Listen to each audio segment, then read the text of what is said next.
Going through the daily operation while conversating with Graham Barrow. The dark money file started, it's one of my favourite words, serendipity. There was no big plan.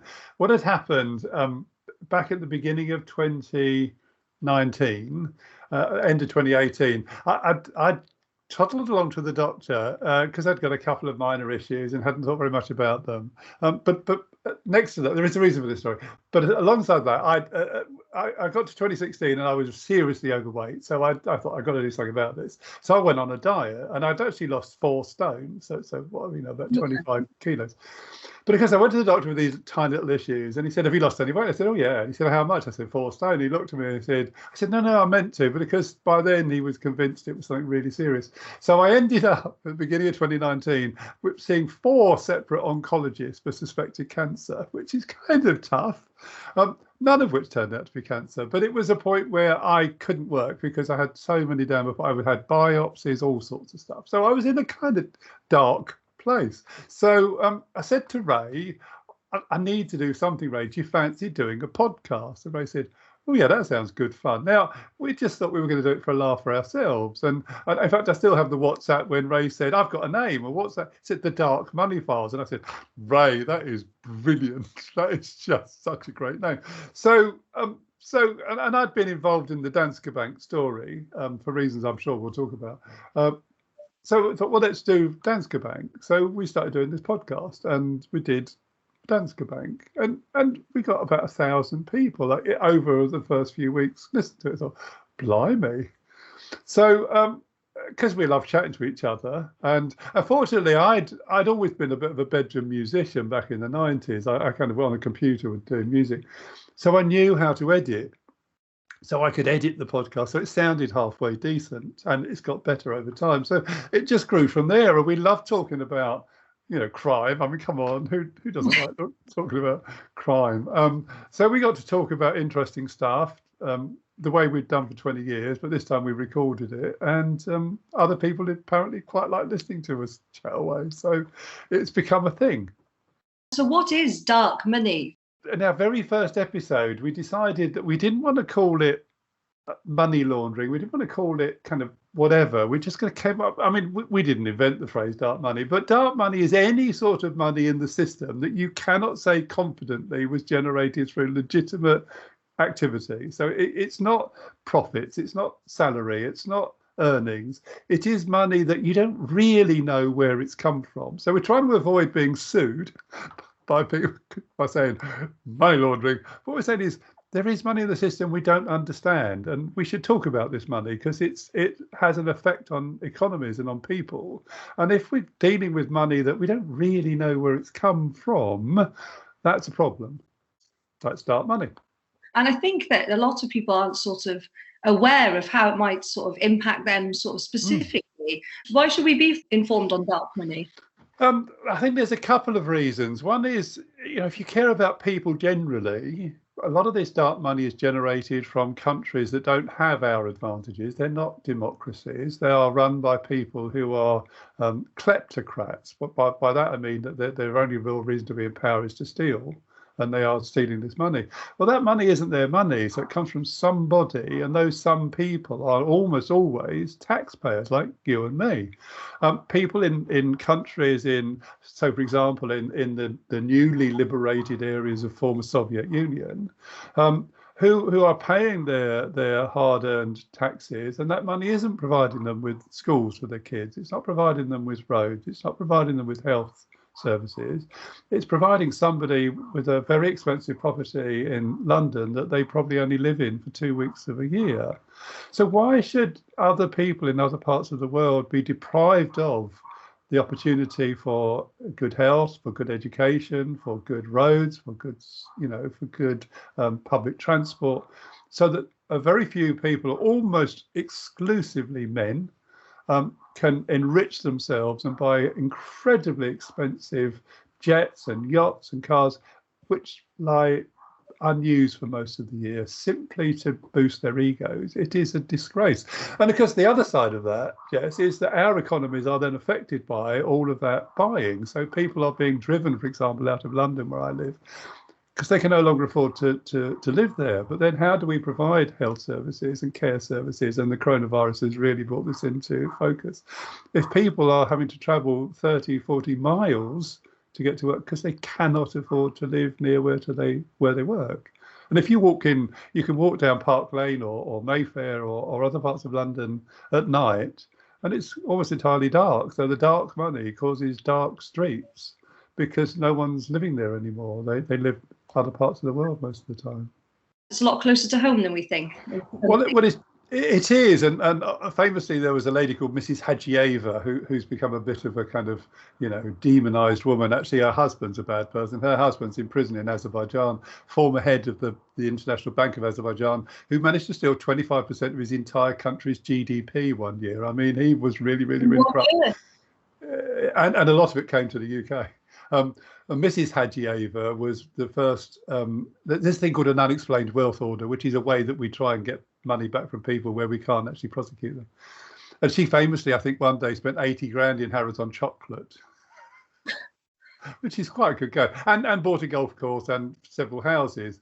But actually it's symptomatic of the problem is that she was demonized. I mean, basically her husband was a crook and gave her lots of money, which she earned and spent. Now, obviously she knew it was dark money, criminal money, but her husband's the person who's the problem because he was the one stealing it. But she becomes a good story because she spent 80 grand on chocolate in Harrods, and that's the story. It's not really the story. The story is the corruption that provided the money, but that's the way that the news cycle works, and I understand that. It's people are not interested in some obscure banker in Azerbaijan, but some woman in furs spending a fortune on chocolate is inherently an interesting story.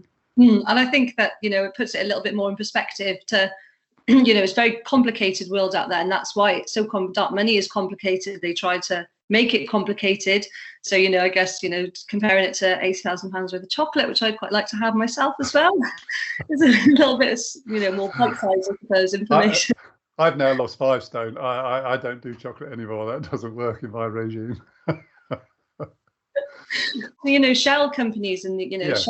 Shell companies, they're the ones that make it difficult for the line, should I say, of how to find out where all this money's gone. And there's lots of Shell companies in the UK. As we know it.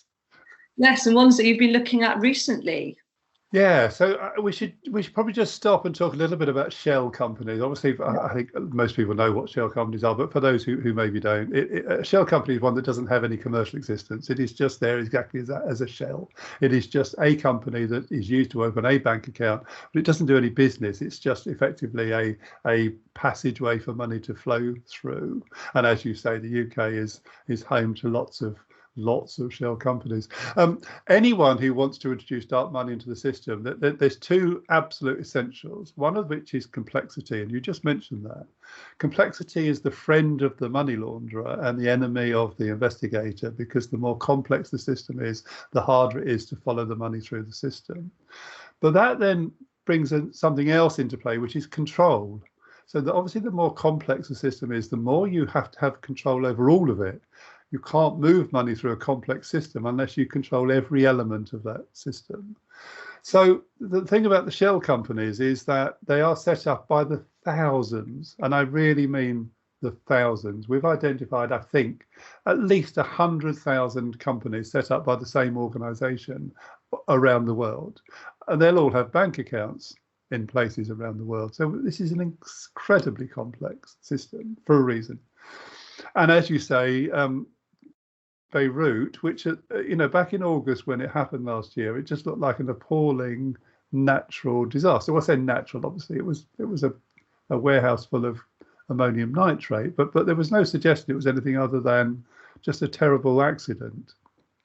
And it was only later that we came to realise actually there's more to this story than just some ammonium nitrate blowing up. Now you have to remember, of course, ammonium nitrate is an explosive, and Lebanon is adjacent to parts of the world where they were using explosives for bad reasons. We have IEDs, improvised explosive devices, and ISIS. But I don't think anyone really thought that what happened, which was a desperate tragedy for the Lebanese, was going to, for a start, who knew that a British company would end up being the owner of the ammonium nitrate that blew up? a dormant British company, which is a pretty decent trick when you bought 2,700 metric tons of ammonium nitrate. When you're a dormant company, that's complicated. So looking at them, so now we know what a shell is. Yep. The shell company. So we start from the beginning of the explosion. So we had the Rosas, that was where the boat that originally docked. yes. So what happened there? Allegedly, this ammonium nitrate had been bought in Georgia, in the Caucasus. That's the Russian bit of Georgia, not the American state, and it was being allegedly transported from Georgia to Mozambique. It was a bit of an old dump, the boat. I mean, it was originally a Japanese boat dated from the 1980s, but it was not in great condition. And the story goes that it came into port in Lebanon because it was having some difficulties, and on inspection it was just deemed unseaworthy, so they wouldn't let it go. And it stayed there for a year with the ammonium nitrate and all the crew on board, because they weren't allowed off because they didn't have the requisite papers. So the entire crew was stuck on board this boat for a year. They weren't being paid. The captain had to start selling off the diesel oil in the tanks to feed the crew. I mean, this is quite a desperate story. And eventually sold some of it to raise some money for legal fees that got most of the crew released, and they went back. I think they were mainly Ukrainian. Captain was Russian. The mate was Ukrainian.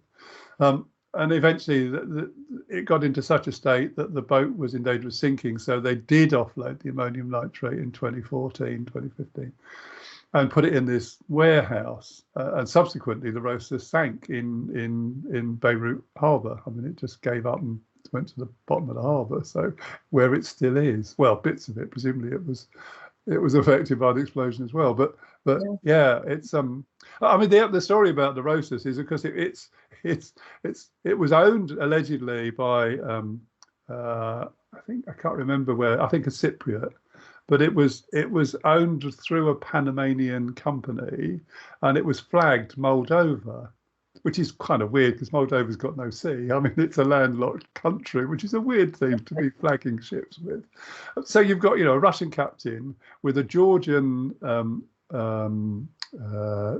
stock, the Georgian ammonium nitrate, bought through a British company, docked in Lebanon with a Ukrainian first mate, a Panamanian company owning it, and it's flagged by Moldova. So you've already got about half a dozen or more countries involved, and that's not accidental, Jess. This is where it gets very interesting and very complicated. The UK is not looking so great either. It's not looking great. It just doesn't look good. It's a flaw of our system. I mean, we should explain our system because people are thinking, well, how does this happen? But I mean, Companies House, which is where all companies are registered, is 170 years old, and it's still operating effectively under its initial charter. Well, 170 years ago, they weren't quite anticipating a modern economy. So Companies House is not anything other than a register. I think people in their heads think it's a place that does all sorts of checking and monitoring and validation. It doesn't do any of those things. You send your forms in, and Companies House job is to put that on the register, whatever you write on those forms. And you end up with situations where you have 2-year-old kids as directors of companies because they've written the date wrong, or you have people who are 120 years old, and you have all sorts of weird and wonderful. Elvis Presley, by the way, Elvis Presley is a director of a company, lives in Wales. He's in Carmarthen. He's got 2 or 3 companies. There you go. Yes. Elvis is still in the building. So Companies House is unfortunately a very easy target for people who want to misuse companies. So creating shells in the UK, it's £12. Costs you £12 to create a company in the UK. It's dead cheap, and there's no checks. So in terms of Companies House, then, is a perfect way, perhaps, of people hiding any money corruption if they're able just to put any information on there. Yes, it is, and Companies House also, of course, in Cardiff. So there's another Welsh connection there. I've been. They're fantastic people at Companies House. So I want to separate the issues with Companies House from the people who work there. So don't think the people who work there don't care, because they do. And I've been a guest there more than once, and it's a great place, but they are constrained by law with what they're allowed to do. So that's a problem. So Companies House is at the moment going through a reform, and maybe we might talk about that as well. But at the moment, you want to create. I mean, I've got lists of companies where they're called company service providers. So these people who make a living out creating companies, they can create 30, 40, 50, 60 companies a day, and then just well, they will say we just sell them on to whoever wants to buy them. I don't think that's entirely true, but that's their story, is they sell them on and people can use them for what they want. I think we're going to talk about Savaro in a minute, and it's clear that they don't just create them and sell them on, because they maintain linkages. What information is out there for us to see? Okay, so Companies House is a record primarily of the control of the company. So their job is to record the directors of the companies, the registered address, which is the legal home of the company. So it doesn't have to be where they actually operate, but the registered address is the point at which Companies House will write to the company. So you need to provide directors and you need to provide your registered address. And the other two things you must provide is an annual set of accounts and what's called a confirmation statement to say everything is still up to date. Now, since 2016, you've also had to declare what's called a person with significant control. Might be more than one, and they're effectively the owners of the company. But actually, from Companies House point of view, that's all they do is record it. They don't have any interaction with those people. They interact with the directors because they are the legal controllers of the company. So Companies House have these things, but don't think because they have the accounts that they're checked against whatever accounts you might file with the tax people, because they don't. They're entirely separate.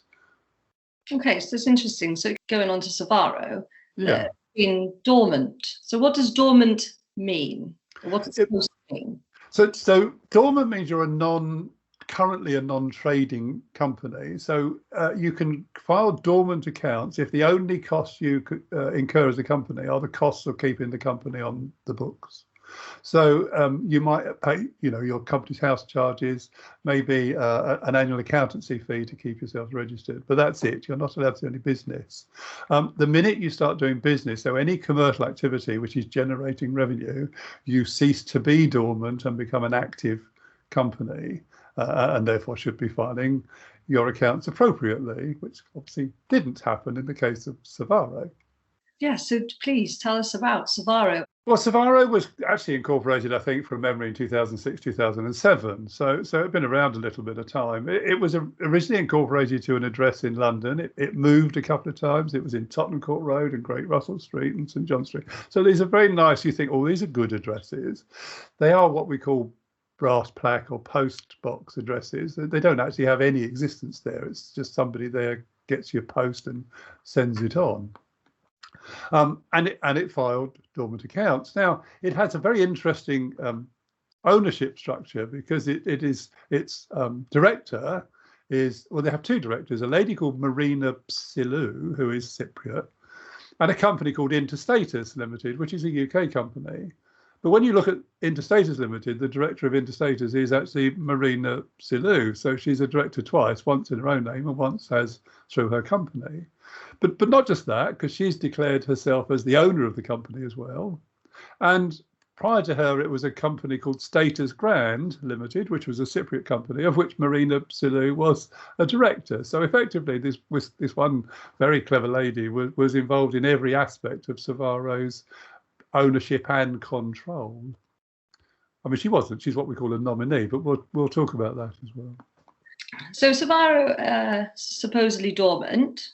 Yep. But they're supposedly also supplying 2,750 tons of ammonium nitrate. So how does that happen then if they're supposed to be dormant? Well, yeah, it's a good question. And the answer is that the only connection it has to the UK is that registered address. And that's it. So it won't have any banking arrangements in the UK. It won't have any. It hasn't got any staff. It won't have any operators in the UK. We don't really know where they were, but we know where they weren't, which is here in the UK. So that means there is no way of checking really whether dormant really means dormant. I mean, I can to a degree, because if you go hunting on the internet, it's surprising you'll find there are databases that track imports and exports, for example, and you will find companies that are clearly, importing goods into Russia very commonly, which are filing dormant accounts. But that's a very focused piece of investigation. You can't do that for 4.5 million companies. It's just not going to work. So frankly, it's easy to get away with that. You can just, there are about 20-odd thousand companies that have been created in the UK on behalf of Chinese individuals. Not a single one has ever filed any sort of accounts. You just think, come on, this is bonkers. But who's going to police it? who is going to police it? So Savaro could quite happily carry on doing its business somewhere else in the world and just carry on filing dormant accounts in the UK. No one, until obviously a third of Beirut was destroyed in an explosion, no one was going to care.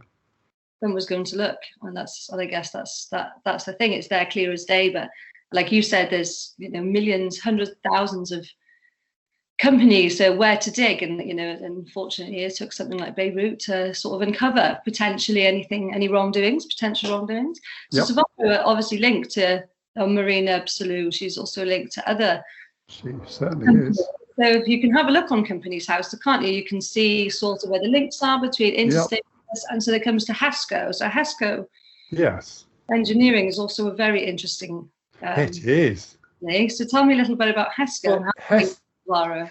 HESCO Engineering is actually what's known as a sanctioned entity. So the US and others have understand HESCO to be involved in working with ISIS or ISIL or Daesh, whichever you want to call them, but effectively the radical Islamist group who took over swathes of Iraq and Syria during the war. They're run by a guy called George Hezwani, who is a Russian Syrian, who actually operated an oil field in northern Syria that was taken over by ISIS and was being used to fund the terrorist activities. And the allegations were that he was cooperating with them and selling oil on their behalf to the Syrian government. So HESCO got sanctions. Now it's a UK company, and you think, what shouldn't they be struck off or anything? There are no arrangements to do that. They carry on, and Mr. Hezwani, who removed himself from the paperwork on Companies House just before it was sanctioned, was also himself sanctioned, along with his son-in-law, a guy called Joseph Arbash, who also has a company, which I'm sure we'll talk about, and a couple of brothers called Imad and Mudal al-Khouri, who also, all of them have companies in the UK. Very, very interesting. So how do HESCO and Savaro, how are they linked? Well, it's Marina. Her company, Interstatus, was actually a director of Joseph Arbash's company called Alpha Procurement. She never actually was a director of HESCO, but obviously they're linked because George Hezwani and Joseph Arbash are named on both of those.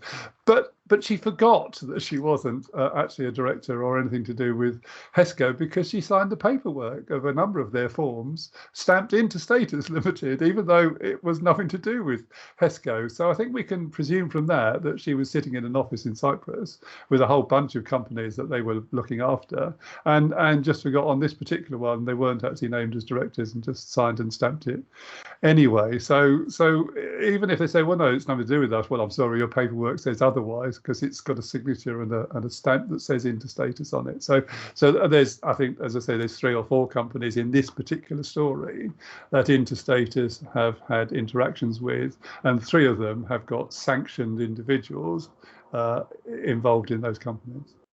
So of course, that's quite compelling evidence there. Obviously signing the paperwork and things. Am I right in thinking they were all originally registered to one address? Yes. On the same day, they were all signed to move to a new address. Again, as Yep. you said, all signed by Marina. So. Yep. Yes, and actually they all moved their what's known as their register, which is separate from the existence of the company, to another address, and again all on the same day. They weren't the only 3 or 4. There was a whole bunch of them, but I think we can say very confidently that Marina and her company were acting as nominees on behalf of all of those companies and moving them all around at the same time. So very clearly, the same hand at work, at least in administering those companies. Of course, what Marina's gone on to say is that she's not really the owner of Savaro, but is not able to tell us who it is. So actually that's breaking the law in the UK, because our rules say that the PSC, the person with significant control, must be the genuine owner of the company. You're not allowed to put a nominee or a proxy in there. So and Margaret Hodge MP has called for an inquiry because of that. Interesting. So how would they investigate into something? like that. You see, that's just the killer question, isn't it? We already talked about Rosas and the fact there was about 8 countries involved in just the boat. And that's why they have so many countries involved, because law enforcement in any of those countries is almost unable to make an investigation. I mean, she's called for an investigation in the UK. What are they going to investigate, Jess? They're going to investigate an address that several hundred companies are registered to, and there's nobody else in the UK to go and talk to. So they're going to need to get assistance. I'm going to bet Cyprus isn't necessarily going to rush to help. And I can guarantee Syria and Russia are definitely not going to help. So I don't know how far this investigation is going to get. You yourself and Ray put in a lot of time, a lot of investigative work, and I guess it's all down to accountability then. There's only so much that you can bring to light. We work very closely with a couple of major journalistic organisations, the OCCRP, which is the Organised Crime and Corruption Reporting Project, and the ICIJ, which is the International Consortium of Investigative Journalists. There's a guy called Paul Radu, who I'm honoured to call a friend, who set up OCCRP, and he will say it takes a network to beat a network. And the reason why journalism is so important is that journalists can work across borders in a way that law enforcement cannot. We saw FinCEN files, we've seen Panama Papers, we've seen the Russian, the Azerbaijani laundromats. The reason we know about these is because journalists did the job. And I know they don't always get a good rep, but actually investigative journalism is massively important because they can go where law enforcement currently can't go. And although they can't arrest these people, they can at least shine a light into this dark, dark money. So George Aswani he took himself off as a PSC before his sanction. So am I right in thinking then HESCO, even though he was sanctioned, HESCO continued and only till last year, November 20? Yeah. So HESCO, for example, like you said, are involved in both Russia and Syria. Both use IEDs. Has HESCO been investigated for other potential involvement in parts of Syria or Russian wars that they're involved in? It almost certainly was, but again, the problem is that HESCO has no existence in the UK other than as a company. So it has a Syrian office and it has an office in Moscow. Go figure.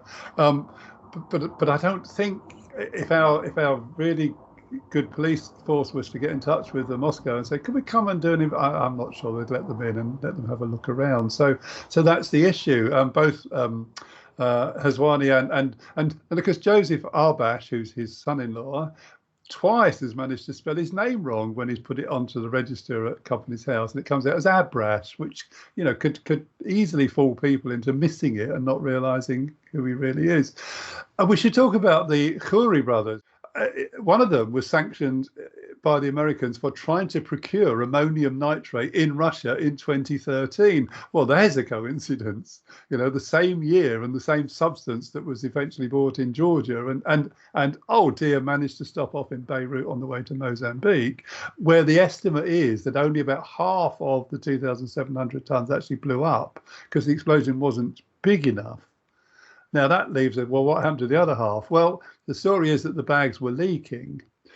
If you listen to some of the people that I talked to, as much as I'm going to tell you, they weren't leaking. Actually, ISIS were regularly making trips to that warehouse and taking ammonium nitrate to build IEDs. And that's the story that still hasn't come out yet and maybe never will. So what now for it? What, like you said, accountability is going to be almost impossible with, cross jurisdictions across the world. Do you think there's any hope of any sort of, accountability? Well, I'm a great believer. I mean, the Interstatus story, which is one that, I want to try and tell better at some point. Marina and Interstatus and Status Grand, which was the shareholder originally of Savaro, they are also officers of companies operating in Ukraine that have been involved in a huge scandal where a former Ukrainian MP was actually sent to prison in Switzerland last year for 28 months for money laundering. And these companies were involved in procuring uranium from Kazakhstan and taking a huge slice of the profits corruptly prior to it being involved in Ukraine. So, and it's the same companies as were involved in the Syrian Russian ISIS system. So I think people need to understand that actually these networks, these webs of companies are operating globally, and that the people who run them are effectively just providing them as a service to anybody who wants to get dark money through the system, whether that's to enrich themselves, to fund terrorist activity, or whatever. It is that, and your question was, what do we do about it? I mean, clearly there is only one answer, which is greater cooperation between countries. The EU have actually said they want to have an EU-wide effective police force for financial crime. Obviously, we're not in anymore, so that's a problem. But the UK has kind of led the way a bit because our opening up of Companies House in 2016 has caused a domino effect, and we're starting to see other countries opening up their beneficial ownership registers. So the people like me who've got the time and the obsession to go and have a look can, because obviously our law enforcement don't have the resources that this takes. It takes an enormous amount of time and obsessive behaviour to unearth these stories, and there are people like me who actually quite enjoy the challenge of doing it. But yeah, joining the dots, it takes a network to fight a network. Let me give you an example of how obsessive I am. I'm currently working on a bit of an investigation, because one of the things that company service providers say is, what we just create companies.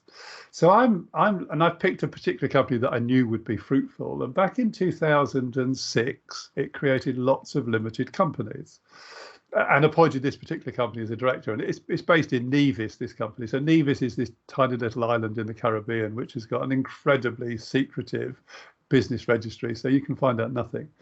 And I'm currently plotting the accounts that all of these companies filed from 2007 until they were dissolved. And I've done the first, I'm looking at a spreadsheet now, I've done the first 1, 2, 3, 4, 5, 6, 7 companies. And in 2007, two of them said they made £2,100 profit, and the other 5 said £2,000 exactly. So these 7 companies all made exactly the same amount of profit. And unbelievably, the next year, they all made the same amount of profit. And unbelievably, the next year, they all made the same amount of profit within the 10 quid. So they are completely fake and go on being fake for year after year after year. And I'm hoping I'll eventually get about 40 or 50 on this spreadsheet, because it'll be so compelling that these companies are finding identical accounts. So not only are the people who created them creating them, it is the same signatures on the accounts year after year after year after year. So these people are not just creating companies, they are managing them, they are administering them on behalf of others, and they must know to some degree who these people are. They are complicit. We need to start calling that out, because there's a famous quote where somebody said, who creates these companies, well, but if I create bricks, some people build houses and some people throw them through windows. It's not my fault. We just create them. Well, it's wrong. They don't just create them. They go along and they hand the bricks to the people when they throw them through the windows. I mean, yeah, what sort of people would be generally using dark money? Politicians and yes. I mean, the answer is anybody who doesn't want you to know either where the money's come from or where the money's going to. So you have these two kind of camps. One are the corrupt and the organised criminal gangs who clearly want to enjoy the benefits of the money they've earned through criminal activity, but want to keep it. So they need to make that money look legitimate.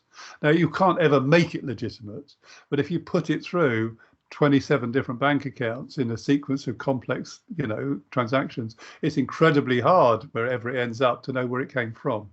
So that's one of the groups of people. So, and I don't think people necessarily understand organised crime is still a massive issue.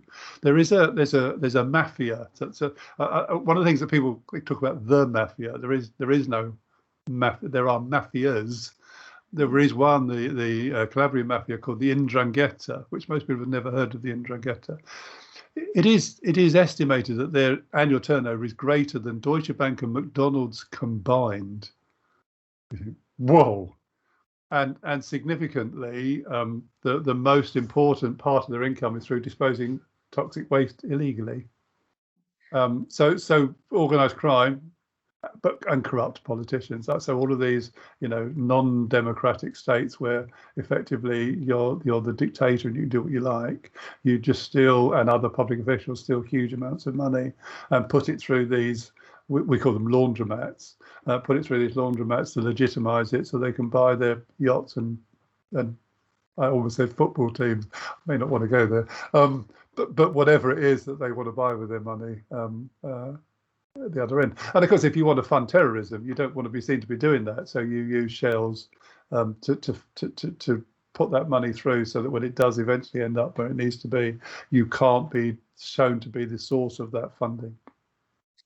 Yeah, of course. And so, the spreadsheet you're currently making of the little island that you mentioned with all the various companies. So what sort of, once you have all that information, where would you take that? Or what what I normally do, which is I'll publish it on my LinkedIn profile, and my really lovely band of people who like to read my stuff will read it.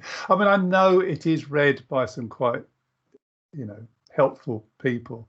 There is sadly just some of the work that I do, I cannot talk about because it is either subject to some very significant non-disclosure agreements or potentially will get me in a very serious amount of trouble.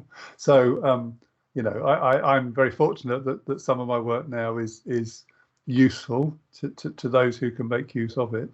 But the other thing is just, and I have this lovely network of friends. There's in fact a Welsh guy called Oliver Bullough. Oliver is lovely, and of course lives in Hay, so he's much closer to you than I am. But Oliver and I are very good friends and have collaborated. And the great thing about Oliver is, unlike me, who sits in front of a computer and does stuff, he's actually walked the walk. He was in Ukraine when it fell. He spent years in Russia. I mean, the man has actually done the hard yards in a way that I haven't. But people like Oliver, obviously Moneyland was a huge success and has raised the awareness of what's going on significantly. So people like Oliver, there's an unsung hero called Richard Smith. Richard has a website called Naked Capitalism, and that's published some fabulous articles about shells and money laundering. So our little network is constantly trying to raise the awareness and bring this to public attention, because without public attention and without politicians being motivated to do something, nothing will change.